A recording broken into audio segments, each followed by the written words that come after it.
Hello everyone, আসসালামু আলাইকুম। তো আজকে হচ্ছে বোনা খিচুড়ি রান্না করব। তো এখানে আমি মাংস জুড়ি জুড়ি করে দিয়েছি, আর আলু দিয়েছি, তারপর হচ্ছে মটরশুঁটি দিয়েছি, আর মাংসের যা যা মশলা লাগে সব মশলা ইউজ করেছি। আর সাথে হচ্ছে এই যে দেখেন, এখানে আমি পোলার চাল আর হচ্ছে মসুরির ডাল দিয়ে ভিজিয়ে রাখছি। এই হচ্ছে আমার এই বোনা খিচুড়ি, যেই সবজিটা রেডি হয়ে গেছে। এখন চালটা দিয়ে দিব। আমি এখানে 3টে মরিচ ইউজ করছি।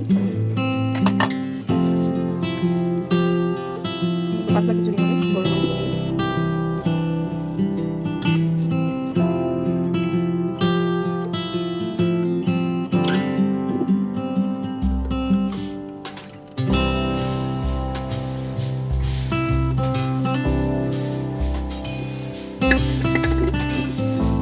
এই হচ্ছে খিচুড়ি, বোনা খিচুড়ি, বোনাম লেট করা, বোনাম পাতলা খিচুড়ি।